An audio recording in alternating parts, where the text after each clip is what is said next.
আল্লাহ এখন বলছে কি, লা তুহাররিক বি, নাড়াবে না এর সাথে, লিসানাকা লা তাজাল বি। কি বলেছে আল্লাহ এই কথার জন্য? বর্ণনা করলো এই কথাকে যদি হৃদয়ে না বসান, এখানে যদি রসুল কি তাড়াতাড়ি করেছে? রসুল কি আমাদের কথা হবে বিশ্বাস করেছে? তো রসুল দুনিয়াতে ঠিকভাবে জানে আমার মৃত্যু হবে, আমাকে হিসাব দিতে হবে, আমাকে আল্লাহ বলছে অস্তিত্বগুলো এক জায়গায় করতে হবে, এক জায়গায় করবে, এবং আমার সমস্ত শরীর পূর্ণবৃত্ত করবে। এই কথাগুলো হৃদয়ে বসাতে পেরেছে রসুল নাকি? হ্যাঁ। তাহলে এই কথা যদি আপনি না বসেন, তাহলে এখানে কোরআনের রূহ এই আয়াত আপনার জন্য বেকার।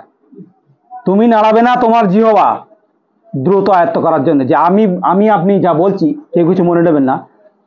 প্রচার বলেন, মাধ্যম বলেন, এই বলেন সেই বলেন, এটার জন্য কোরআন প্রথমে আসেনি। প্রত্যেক ব্যক্তির কাছে ঠিক হতে হবে, প্রত্যেক ব্যক্তি, নাহলে সে দাঁড়াতে পারবে না। এটা তো রসুলই কাছে এসেছিল। রসুল যদি এই জায়গায় না দাঁড়ায়, তাহলে এই জিহ্বা কি উনি তাড়াতাড়ি করেছেন যে মানুষের কাছে প্রচার করবো? এটাই মানুষের কাছে প্রচার করবো, দেখো কিয়ামত আসবে, তোমাকে বিনষ্ট করা হবে, তোমাকে আঙুলির অগ্রভাত আসবে। ওটা কি রসুল মনে ভয় এসেছিল? রসুলের মনে ভয় এসেছিল। ওনাকে তখন বলেছে তুমি তাড়াতাড়ি করবে না, আগে বোঝো তোমার উপরে এটাই আছে দায়িত্ব, তোমাকে একদিন হিসাব দিতে হবে। রসুলের মাধ্যমে যদি এটা হয় তা আমাদের কি হবে? কোরআনটা এইভাবে বুঝি আমরা। আলহামদুলিল্লাহ রাব্বিল আলামিন। সবাই কোরআন পড়ি, সবাই বলি কোরআন পড়ি, কোরআন বুঝি, কোরআন বোঝার চেষ্টা করি, কোরআন প্রচার করি। প্রত্যেকেই সারা বিশ্বে কম বেশি মানুষ সবাই একই কথা বলে। এখন কোরআন প্রচার বোঝা ব্যাপারটা নিজের মত অনুযায়ী হলে হবে না। ব্যাপারটা আল্লাহ কোরআনকে বুঝিয়েছেন তার নবী রাসূলের মাধ্যমে। ঠিক যেভাবে বুঝিয়েছেন আমরা কিন্তু কোরআন থেকে ওইভাবে বুঝলে আমার মনে হয় সব থেকে বেশি ভালো হয়, নিজের মতো করে। এখন আমার যদি নিজের মতন করে সবাই নিজের মতন করে বলি যে আমরা কোরআন প্রচার করি, কেউ গায়ে পেতে নেবেন না কেন, তাহলে কিন্তু ব্যাপারটা বিভিন্ন রকম হয়ে যাবে। প্রচার একটাই থাক, মাধ্যম একটা থাক, বোঝাটা একরকমভাবেই হোক যে আমরা কোরআন বুঝি। সে কোরআনটা কীভাবে বুঝি আমরা আজকে কিছুটা আলোচনা করি হিসেবে বলছি। সূরা আল কিয়ামা, ৭৫ সূরা, সূরা আল কিয়ামা। বিসমিল্লাহির রহমানির রহিম। আয়াত ১। না কসম খাচ্ছি কিয়ামতের দিনের। আল্লাহ এখানে এই কথাটা বলছে, না কসম খাচ্ছি কিয়ামতের দিনের।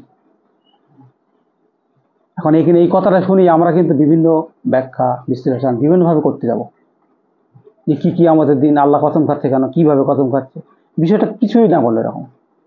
এই আল্লাহ শুরু করেছে এর ভাবধারা ধীরে ধীরে আসতে আসতে, কিন্তু একটা আয়াতের মধ্যে কোনো ভাবধারা আসবে না। এটা আমি অনেকবারই বলেছি। কোরআন কিন্তু ওইভাবে বুঝতে পারে, সে যেই হোক না কেন, সে যেই হোক না কেন। আল্লাহ বলছে কসম, না কসম খাচ্ছি কিয়ামতের দিনের। আয়াত ২ বলছি, এবং না আমি শপথ করছি তিরস্কারকারী মনের। মনের নাফস আছে ওখানে, ঠিক আছে? মনের, নাফসের আসল যে অর্থ সেটা হচ্ছে এই মন। সব থেকে বড় বাংলায় বুঝি সেটা হচ্ছে মন, যেটা দিয়ে আমরা বুঝি। তাহলে দুটো অ্যাপ পরে আমরা কিন্তু সাথে যদি বলি যে কি জিনিস, মাথায় যদি ব্রেন খেলে, তাহলে কিন্তু আমরা কোরআন বোঝাটা উল্টো পাল্টা হবে। তাহলে ১ নম্বর আয়াতে বলছে আল্লাহ না কসম খাচ্ছি কিয়ামতের দিনে। আয়াত ২তে বলছে না শপথ করছি আমি তিরস্কারকারী মনের। আয়াত ৩ এসে আল্লাহ বলছে দেখেন, মনে করেছি কি মানুষ কখনো একত্রিত করতে পারবো না আমরা তার অস্থিগুলোকে। এখন এই কথাটা যদি আপনি, যে কোরআন বোঝার ব্যাপারটা যদি কথাটা আপনি যদি বলেন স্লো প্রয়োজনে, খুব সাধারণভাবে নেন কথাটা, না বলেন খুব সাবলীলভাবে কথা বলে, কোরআন বোঝার সময় খুব সাবলীলভাবে কথা বলবে, এই কথাটা কি সেরকম কথা? আল্লাহকে এই কথাটা এরকমভাবে বলছে? খুব সুস্থ ব্রেনের কথাটা শোনো, খুব ঠান্ডা, খুব বেশি উত্তেজনা হয় না, কথাটা ধমক দিয়ে বলছে কিন্তু আল্লাহ কথাটা। মানুষ কি মনে করেছে, আমি কথা যদি খুব স্লো বলে বলি যে এর কথার কর্কশ গলা, ব্যাপারটা কিন্তু এরকম না। আল্লাহ কিন্তু ধমক দিচ্ছে কেন? তাহলে কোরআন বোঝার সিস্টেম কিন্তু আল্লাহ কিন্তু বলে দিচ্ছে। মানুষ কি মনে করেছে, আপনার কোনো কথা আছে? আপনার কোনো কথা আছে যে কখনো একত্রিত করতে পারবো না তার অস্তিত্বগুলোকে বা অস্থিগুলোকে? ধমকটা দিচ্ছে দেখেন, এই ধমক কি সেই ধমক আল্লাহ প্রত্যেকটা ব্যক্তিকে এরকম বলছে। আপনি কি ভাববেন এবারে? কোরআন কি বুঝেছেন এবার বলেন আপনি? আপনি কোরআন কি বুঝি? সত্য মিথ্যার পার্থক্য করি তো? তা আল্লাহ তো সত্য কথাই বলছে কেন? আমাদের বুঝতে অসুবিধা কোথায়? কি মনে করেছে মানুষ? বিশ্বের বুকে তো আজকে কোরআন নিয়ে বা বিভিন্ন দল মতবাদ বিভিন্ন রকম ভাবে আজকে এই না সেই না করছে। তা এই কথাটা কি বলছে আল্লাহ? প্রচারটা তো এরকম হওয়া উচিত। মানুষ কি মনে করেছে? যে আমি তাকে অস্তিত্বগুলোকে একত্রে করতে পারবো না, রুহু কি ভেতরে ঢুকবে? এটা রুহ। পার্থক্য তো তখন হবে। আয়াত 4 বলছে,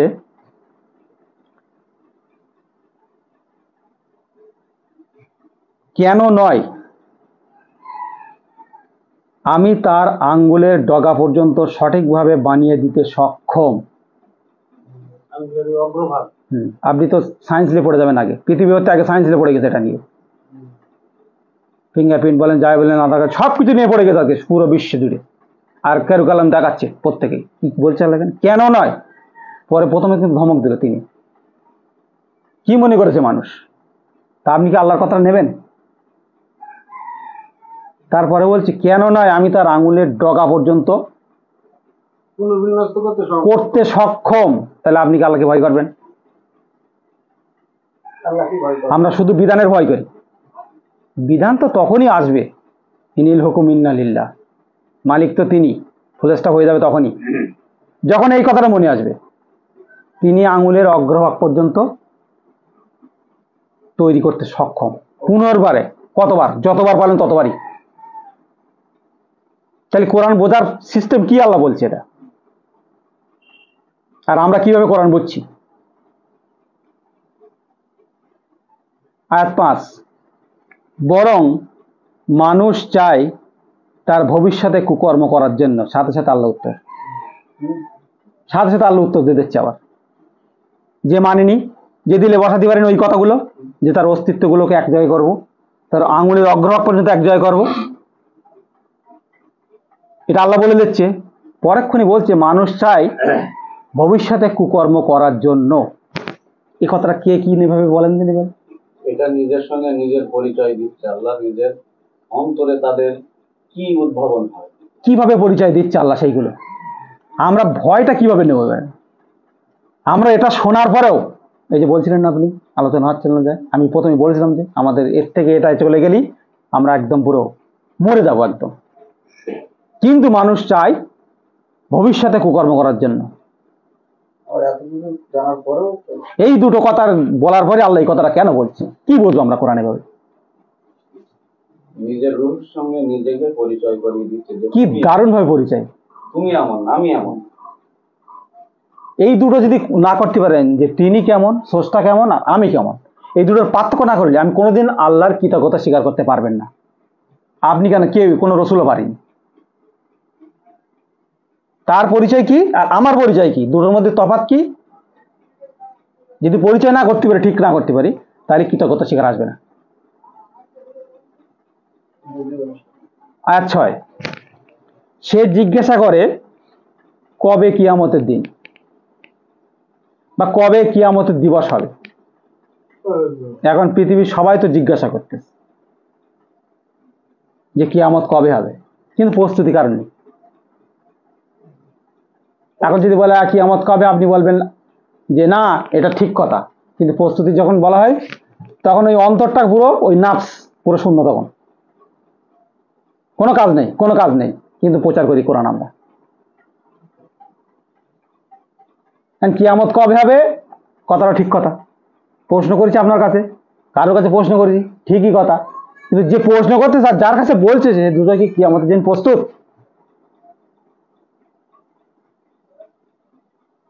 তাহলে ওই প্রশ্নটার সাপেক্ষ আসবে।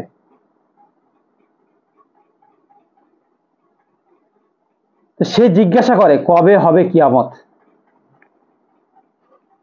আচ্ছা, আল্লাহ বলছে অতঃপর যখন স্থির হয়ে যাবে চক্ষু, গায়ে কাঁটা দেবে কিন্তু যদি রুহু ঢোকে ভেতরে। বর্ণনা করছে কিন্তু আল্লাহ। অতঃপর যখন স্থির হয়ে যাবে চক্ষু, যখন চোখ ধাঁধিয়ে যাবে, কারণ কিয়ামত কি প্রথম পড়েছিলাম, কিন্তু 1 নম্বর আয়াতে পড়েছিলাম কসম খাচ্ছি তিরস্কারকারী মনের কি, সেই আয়াতের উত্তরগুলো এখানে হচ্ছে। কিন্তু যখন চোখ ধাঁধিয়ে যাবে এবং আলোহীন হবে চাঁদ এবং একত্রিত করা হবে সূর্য ও চাঁদ, তাহলে কিয়ামত দিন বা কেমন হবে? আর এটা কি প্রত্যেকের জীবনে হবে? আমাদের সমাজে একটা কথা আছে যে কিয়ামত হয়তো সবার মধ্যে হবে না, তাই না? যে একদিন হবে, যেদিন কিছুই পৃথিবীতে থাকবে না, ইমানদার থাকবে না, বলে স্বাভাবিকভাবে আর কি সবাই। অ্যাকচুয়ালি কিয়ামতের কিন্তু প্রত্যেকেই বুঝতে পারে, প্রত্যেক ব্যক্তি মৃত্যুর সময় ন্যূনতম হলেও সে বুঝতে পারবে।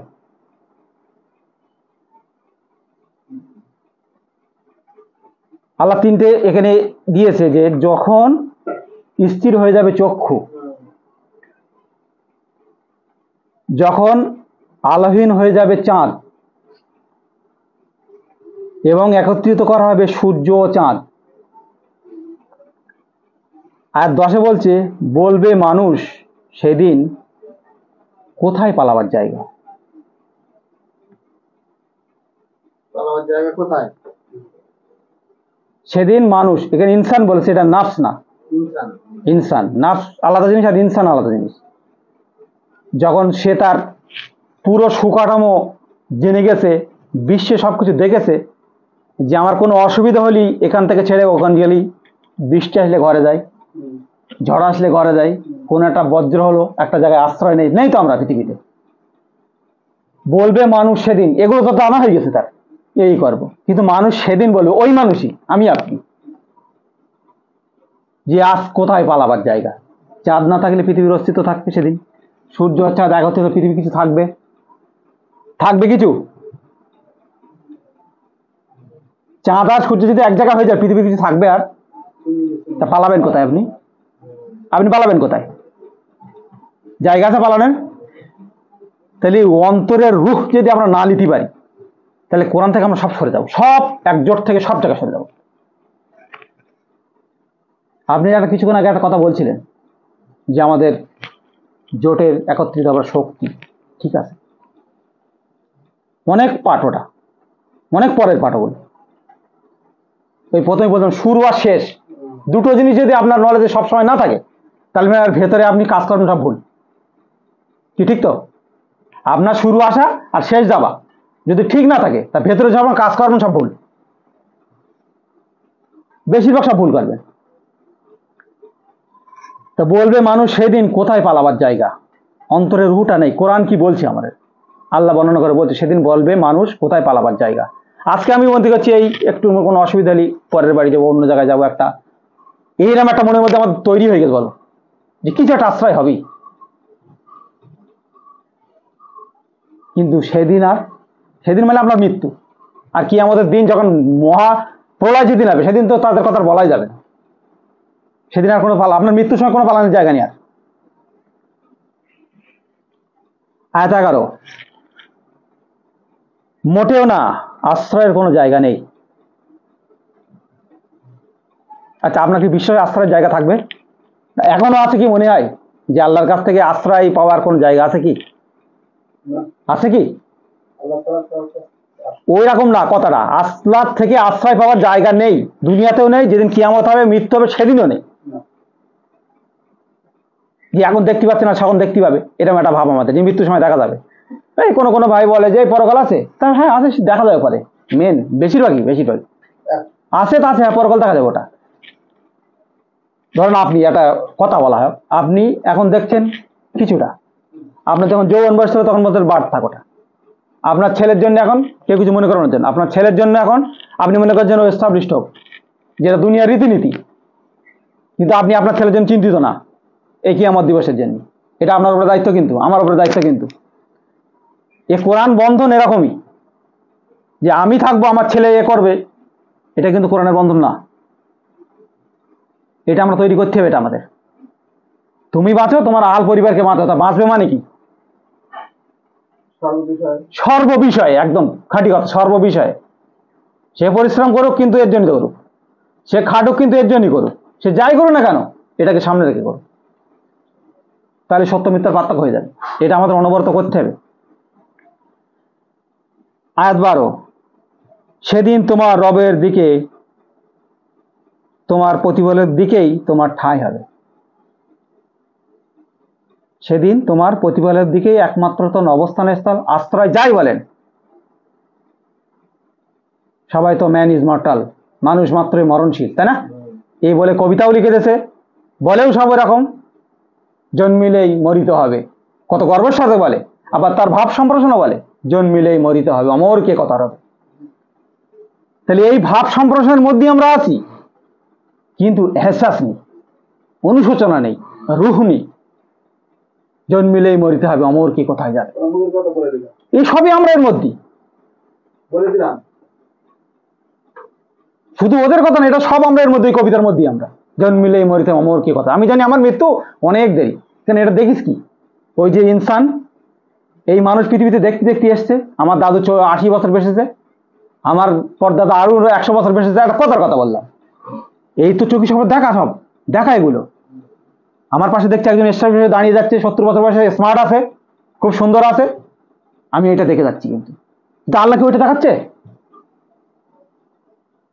আল্লাহ তো ওইটা দেখাচ্ছে না তো। আমরা কিন্তু এই দেখছি, দেখে শিখছি, আল্লাহ দেওয়া দেখায়। এই যদি কোরআন মানি, তো আল্লাহ দেওয়া বিধান থেকে, আল্লাহ দেওয়া পড়া থেকে আমরা শিখবো, তাহলে কিন্তু আমরা কোরআন পড়তে পারবো, কোরআন প্রচার করতে পারবো, কোরআন বুঝতে পারবো। দুনিয়ার রীতিনীতি নিয়ে কোরআনের সাথে জড়ালে আমরা কোরআন থেকে আলাদা হয়ে যাবো। যেটা আমি দেখেছি, আমি সামান্য বললাম না, আমি আমার নিজের থেকে দেখেছি, আমি সামান্য জিনিসের জন্য। তা তোমার রবের দিকে সেদিন অবস্থান স্থল, এই কথাটা যদি আমরা অন্তরে না বসাই, তাহলে ভিতরের কাজকর্ম সব বন্ধ। একটা ভালো কাজ আমরা করতে পারবো না। করবো কি জন্য? আমার জন্য করব, আমার ছেলের জন্য করব, পৃথিবীর মানুষের দেখে দেখে শিখে আমি করব, তাই তো কিছুই হয় না। তো তারাও তো বেঁচে আছে ভালো, তাদেরও তো সংসার জীবন ভালোই চলছে, সুন্দর চলছে। এটা কি জীবন?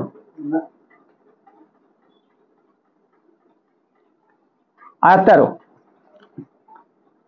দেখেন, আয়াত 13 কি বলছে, জানিয়ে দেওয়া হবে মানুষকে সেদিন যা ওই বিষয়ে সে আগে পাঠিয়েছে এবং পিছনে ছেড়েছে। এই বিষয়ে অন্য সূরা ইনফিতারের মধ্যে আলোচনা করেছি মুর্শিদাবাদের ব্যাপারে। সেদিন মানুষ বুঝতে পারবে সে আগে কি পাঠিয়েছে আর পিছনে কি ছিঁড়েছে। তা আমি তো জলজান্ত প্রমাণ একজনের দেখি, সে হচ্ছে ফেরাউন। যখন মরে যাবো যে অবস্থা, তখন কি বলেছে যে আমি মুসা ও হারুনের রবের প্রতি বিশ্বাস আনলাম। তা কি দেখেছো সেদিনও? সে কি দেখেছো? শুধু যন্ত্রণা না তো, সে দেখেছে সামনে কি পাঠিয়েছে, আমি কি করিস আমি মনে হয়েছে সাথে সাথে, আবার পিছনে কি ছেড়ে এসেছি। কয়েক কথার মধ্যে অনেকগুলো কথা ওখানে ফেরাউনের সঙ্গে ছিল। মানে সামান্য একটা কথা যদি ভাবা হয়, সে তখন ওই সময় বলছে যে যে আমি মুসা এবং হারুনের রবের প্রতি বিশ্বাস এনেছি। আপনি এতদিন যাবৎ কোনো জায়গায় আছে, এত এই যে সিনেমা টিনেমা হয়, আপনি কোনোদিন লাস্ট ফিনিশিং এরকম করতে পারবেন? কোনোদিন করিনি। কোনো কোনো জায়গায় একটা বলেছে যে আমরা শয়তানের অনুসরণ করিনি বলে আজকে আমার জীবনে এই দুর্ভোগ, এরকম কথা। কিন্তু এই যে ফেরাউনের এই কথাটা, সেই মুহূর্তে এত প্রভাবশালী বাদশা হয়েও সে ওই মুহূর্তে ওই কথা বলছে, সে কিরাম জিনিস দেখেছিল। ওই জন্যই প্রভাবশালী বলেই ওই জন্যই কথা দেখে, যে সে কি করে সব জানে, আর কি ছেড়ে এসছে সেটাও জানে ও, আর কোনো উপায় নেই তখন। তাহলে আমাদের সেই শিক্ষা নেওয়া উচিত, জানিয়ে দেবে মানুষকে সেদিন যে ওই বিষয়ে সে আগে পাঠিয়েছে। এখন আমরা জেনে নিই যে আগে আমরা কি পাঠিয়েছি আর পেছনে কি ছেড়ে যাচ্ছি, এটা তো পরে গেলেই তো বুঝতে পেছনে ছেড়ে যাবে। আগে কি পাঠিয়েছি আমরা হাতে, আমরা প্রত্যেকে বলি দিন দেখি যে আমরা মৃত্যু কামনা করে আজ থেকেই। আমরা কেউ বলবো না, অসম্ভব, আমরা এক্ষুনি কেউ মরতে যাবে না এখন। কেন? পরিশুদ্ধ হয়নি এখন। তা আল্লাহ কি পরিশুদ্ধ হওয়ার জন্য দিনক্ষণ দিয়ে দিয়েছে আমাদের? হ্যাঁ, যে তোমরা এত বয়স পর্যন্ত এত বয়স পর্যন্ত পরিশুদ্ধ হয়ে, এই সময়ের মধ্যে একটা পরিশুদ্ধ হয়ে আল্লাহ বলেছে এই কথা। তাহলে রুহটা আমাদের নেবো কিভাবে আল্লাহর কাছ থেকে? জানিয়ে দেবে সেদিন মানুষকে ওই বিষয়ে সে আগে পাঠিয়েছি কি পিছনে ছেড়েছি। কোরআন বুঝুন কোরআনের মতন করে, আল্লাহ শেখাচ্ছে আমাদের। এখন এই সত্তা যদি আমরা ছেড়ে দেই, নবীর হিকমা বলেন আর পৃথিবীর যার হিকমা বলেন, আপনি শোনেন না কেন? পিছনে সাথে সাথে ভুলে যাবেন, আপনি গাইড করবেন আপনাকে আল্লাহ। আল্লাহ অন্য জায়গায় বলেছে, কোনো মানুষ, কোনো ব্যক্তি, এমনকি নবী রাসূল, আল্লাহর অনুমতি ব্যতিরেকে কেউ বিশ্বাস আনতে পারবে না, ঈমান আনতে পারবে না, পরিপক্ক আল্লাহর অনুমতি। তার মানে আল্লাহকে জানাতেই হবে তোমাকে, তিনি অনুমতি ছাড়া কোনোদিন ঈমান আপনি রাখতে পারবেন না, বিশ্বের কেউ পারেনি। তাহলে আমরা কি কথাকার, কি করি আমরা? আয়াত 14, বরং মানুষ তার নিজের সম্পর্কে খুব অবগত। দেখেন আল্লাহর পরিচয়, আল্লাহর সত্তার কথা কিভাবে বলেন তিনি মানুষকে। এতগুলো ভয় দেখানোর পর বলছে মানুষ তার নিজের সম্পর্কে খুব অবগত।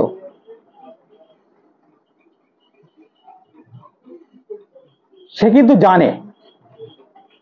আচ্ছা, মৃত্যু হবে আপনি জানেন তো নাকি? মৃত্যু হবে আপনি জানেন তো না? মৃত্যু হবে আপনি জানেন? মরে যেতে হবে পৃথিবী থেকে একদিন, বিদায় নিতে হবে। জানেন কি? জানেন, কিন্তু মানেন না। মানতে কষ্ট হয়। কষ্ট না, মানে না। মানলে তো আপনার আল্লাহর অর্ডার এসে গেল, আপনার গাইডলাইন এসে গেল। আপনি মানলে আল্লাহর গাইডলাইন আসবে, আর আপনার আল্লাহর গাইডলাইন ছাড়া আপনি ইমানের উপর টিকে থাকতে পারবেন না। মানুষ ভয় যাবে আসবে, তার গাইড হবে। তাহলে বলছে মানুষ তার নিজের সম্পর্কে খুব অবগত। আয়াত 15, যদিও সে পেশ করে তার অজুহাত সমূহ। এই যে এক্ষুন কথা বললেন যে একটু খুব কষ্ট হয়, তাই না? খুব কষ্ট হয়। পৃথিবীর সমস্ত কাজকর্মের আপনি কত ডিপলি কাজ করে মানুষ। এই কদিন আগে পাহাড় খাদে ধসে মারা গেল না কত, তাদের আবার উদ্ধার করেছিল কত, হ্যাঁ? আপনি চিন্তা করতে পারেন কোথায় নেমে যায় ওরা, কোথায় নেমে যায় ওরা? কাউকে বলবে দুনিয়ার রীতিনীতি অনুযায়ী বলবে রিজিকের টানে ওখানে নেমে যাচ্ছে। রিজিকের মধ্যে নিয়ে আসতে যায়? রিজিক খাবার জন্য ওখানে নিয়ে আসতে যায় না, যে ওখানে রয়েছে প্রস্তুতি, ঠাপাস করলে চুড়িয়ে দিই এসে বাড়ি এসে খাবো, এরকম নাকি? তাহলে কত সিরিয়াস কাজ মানুষ করে জীবনের ঝুঁকি নিয়ে। তা আল্লাহ বলছে যদিও পেশ করে সে নানান অজুহাত, আল্লাহর কথা না মানার জন্য, আল্লাহকে বিশ্বাস না করার জন্য বহু অজুহাত আছে আমাদের। আয়াত 16, আসল পয়েন্ট হচ্ছে কিন্তু এইবারে আয়াতগুলো যদি প্রথম থেকে না পড়ে আর এখানে যদি না ঢোকানো হয় তাহলে কিন্তু এই আয়াতটা জিরো, আপনার কাছে পুরো জিরো। আল্লাহ বলছে নাড়াবে না এর সাথে তোমার জিহবা তাড়াতাড়ির জন্য, আয়ত্ত করার জন্য। তো ওই কথাটা ওই আয়ত্ত করার জন্য ওসব জিনিসটা আগে, ওই জিনিসটা আমি কিন্তু বললাম যে আপনারা কোরআনের দিকে নজর রাখবেন, কিন্তু যদি নজর রাখেন, যদি মন ঠিক না থাকে তাহলে কিন্তু এই আয়াতটা গুলিয়ে যাবে। এই ওই কথাটা পরে আসে। আল্লাহ এখন বলছে কি, লা তুহাররিক বি, নাড়াবে না এর সাথে, লিসানাকা লা তাজাল বি, এখানে ওই কথা নেই। ঠিক আছে, আপনি বলেছেন আমি জানি, তবু আমি বললাম আর কি। তুমি নাড়াবে না এর সাথে তোমার জিহবা তাড়াতাড়ি আয়ত্ত করার জন্য। আপনি বলেন এই জিনিসটা রু কি? আল্লাহ কি বোঝাচ্ছে এই কথার মধ্যে? অন্য জায়গায় মুখস্থ করার জন্য, পরে আসবে সে কথা। কি বলেছে আল্লাহ এই কথার জন্য? এখন আপনি যে কথাগুলো শুনলেন এর আগে, এই কথাগুলো যদি হৃদয়ে না বসান তাহলে কোরআন কি বুঝবেন? ভালো করে খেয়াল করেন কথাটা। আল্লাহ যে কথাগুলো আমাদের কাছে এক্ষুনি বর্ণনা করলো, এই কথাগুলো যদি হৃদয়ে না বসান, এখানে যদি রসুল কি তাড়াতাড়ি করেছে? রসুল কি আমাদের কথা হবে বিশ্বাস করেছে? তো রসুল দুনিয়াতে ঠিকভাবে জানে আমার মৃত্যু হবে, আমাকে হিসাব দিতে হবে, আমাকে আল্লাহ বলছে অস্তিত্বগুলো এক জায়গায় করতে হবে, এক জায়গায় করবে, এবং আমার সমস্ত শরীর পূর্ণবিস্ত করবে। এই কথাগুলো হৃদয়ে বসাতে পেরেছেন রসুল নাকি? হ্যাঁ। তাহলে এই কথা যদি আপনি না বসেন তাহলে এখানে কোরআনের রূহ এই আয়াত আপনার জন্য বেকার।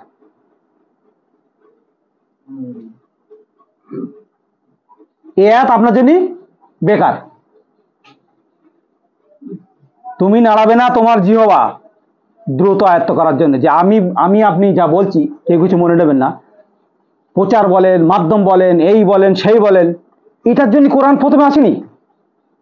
প্রত্যেক ব্যক্তির কাছে ঠিক হতে হবে, প্রত্যেক ব্যক্তি, নাহলে সে দাঁড়াতে পারবে না। এটা তো রসুলই কাছে এসেছিল। রসুল যদি এই জায়গায় না দাঁড়ায়, তাহলে এই জিহবা কি উনি তাড়াতাড়ি করেছেন যে মানুষের কাছে প্রচার করবো? এটাই মানুষের কাছে প্রচার করবো, দেখো কিয়ামত আসবে, তোমাকে বিনষ্ট করা হবে, তোমাকে আঙুলির অগ্রভাত আসবে। ওটা কি রসুল মনে ভয় এসেছিল? রসুলের মনে ভয় এসেছিল। ওনাকে তখন বলেছে তুমি তাড়াতাড়ি করবে না, আগে বোঝো তোমার উপরে এটাই আছে দায়িত্ব, তোমাকে একদিন হিসাব দিতে হবে। রসুলের মাধ্যমে যদি এটা হয় তা আমাদের কি হবে? কোরআনটা এইভাবে বুঝি আমরা। পরে আর তারও দেখেন, এই আয়াতটা পড়ে পুরো কোরআনের এই যে সূরা কিয়ামা আছে 40টা আয়াত, পুরো এই আয়াতের সবকিছু তাফসীর হয়ে যাবে। বারবার এই আয়াতের কথা মনে আসবে। এই তো শুরু হলো, নেই অনেক যায়, কিন্তু বারবার এই কথা মনে আসবে। না নাড়াবে না তোমার জিহবা তাড়াতাড়ি আয়াত করার জন্য। রসুলকে ধমক দিয়ে বলছে তাড়াহুড়ো করো। তুমি বুঝো, নিজের অন্তরকে ঠেকাও, নিজেকে বাঁচাও, নিজের বোঝো, ওটাকে মানুষের কাছে প্রচার করো। নিজে না দাঁড়িয়ে মানুষের কাছে প্রচার করে লাভ কি আপনার? অতই না। আয়াত 17, নিশ্চয়ই আমাদের বা আমার দায়িত্ব তা মুখস্থ করানো লিখেছে এখানে, এবং তা পাঠ করানো। বলেন আল্লাহ কি বলছি? আল্লাহ কিন্তু বর্ণনা করছে কথাগুলো। তুমি নাড়াবে না তোমার জিহবা দ্রুত আয়ত্ত করার জন্য, তোমাকে যে বলা হয়েছে ওটাকে মানো। রসুল অনুযায়ী বলেনি আমার প্রতি যে ওই হয় আমি তার অনুসরণ করি। অনুসরণ করে মানে কি? তার পিছনে পিছনে করি। তার পিছনে পিছনে কদম কদম ধরে আমি চলি, এটা আমার দায়িত্ব। মানে আর কি পিছনে পিছনে অনুসরণ করে চলে। তাহলে এখানে বলছে নিশ্চয়ই আমাদের দায়িত্ব তা মুখস্থ করানো, তা পাঠ করানো। অল কুরআন হয় এখানে, ইন্না আলাইনা জামা হওয়া ওয়া কুরআনাহু, পাঠ করানো। তাহলে এটা পাঠ করাবেন কে আপনাকে? ধরেন রসুল পড়ে শোনাচ্ছে, রসুল পড়ে শোনাচ্ছে, তারপরে তো আল্লাহ। তারপরে আছে আসে, তাহলে এইটা কি আল্লাহর কথাটা আপনি নেবেন না নিজের ব্যক্তিগত কথা নেবেন? আল্লাহ কথা নিতে হবে। তা আল্লাহর কথা নিলে আপনার অন্তরে বসাতে হবে। যদি বসান তাহলে এই পাঠ করাবে, তা না থেকে আপনাকে পাঠ করাবে না। মুখস্থ বিদ্যা করাবে, ব্যাখ্যা করাবে, তাফসির করাবে, বিশাল বিশাল কিছু করাবে, ডিগ্রি করাবে, অনেক কিছু করাবে পৃথিবীতে। নিশ্চয়ই আমাদের দায়িত্ব তা মুখস্থ করানো বা পাঠ করানো, আপনাকে সংরক্ষণ করে রাখবে। যদি আল্লাহর কথা আপনি নেন, ওইটা যে আপনার আঙুলির অগ্রভাগ পর্যন্ত এক জায়গায় করবে, এই কথা যদি অন্তরে বসাতে পারেন, তাহলে আপনার এই পাঠের এবারে মহব্বত। মহব্বতের পাঠটা আপনার ঠিক হবে তখন। আয়াত 18, অতঃপর যখন তা আমরা পড়ি তখন অনুসরণ করো সেই পাঠের। এখন আপনি কোন পাঠের অনুসরণ করবেন? আপনি কোন পাঠের অনুসরণ করবেন? আল্লাহ পড়ছে কি? আল্লাহ রসুলের মাধ্যমে পড়াচ্ছে কি? কি কি পড়াচ্ছে এগুলো এত সময় যা পড়লাম? কিতাব পড়াচ্ছে আল্লাহ। ওটা তো কেতাব, তো একটা লিখিত জিনিস। আল্লাহ কি তার রূহ পড়াচ্ছে। অতঃপর যখন আমরা পড়ি তখন তুমি সেই পাঠের অনুসরণ করো। অনুসরণ মানে কি? আমি কিয়ামত হবে যদি ভুলে থাকি, তার পাঠ করো। তাহলে আমার পাঠ হবে ওটা? আমি লাগামহীন হলে পৃথিবীতে যদি চলতে পারি, তাহলে ও তো আমার পাঠ হবে?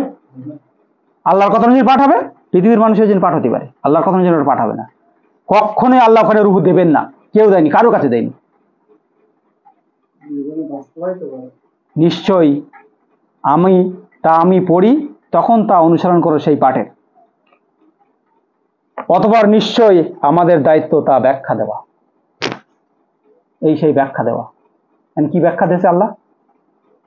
আগে একটা ব্যাখ্যা দিল, কোরআনের আয়াতের আবার পরে ব্যাখ্যা আছে। বলো নিশ্চয়ই আমার দায়িত্ব তা ব্যাখ্যা দেওয়া। এখন আপনি ওই জিনিসগুলো যদি নিচে না নেন, কোরআন যদি ওইভাবে না বোঝেন, তাহলে তার ব্যাখ্যা আপনি কি বুঝবেন?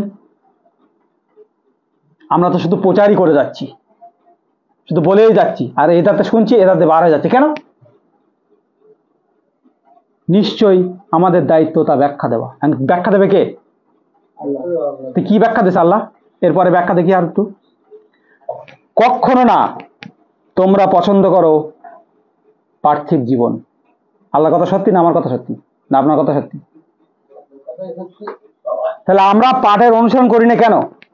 পৃথিবীতে মানুষের একটাই সবথেকে কারণ, এই তো বলছে তোমার পার্থিব জীবনটাই সবচেয়ে বেশি করবে।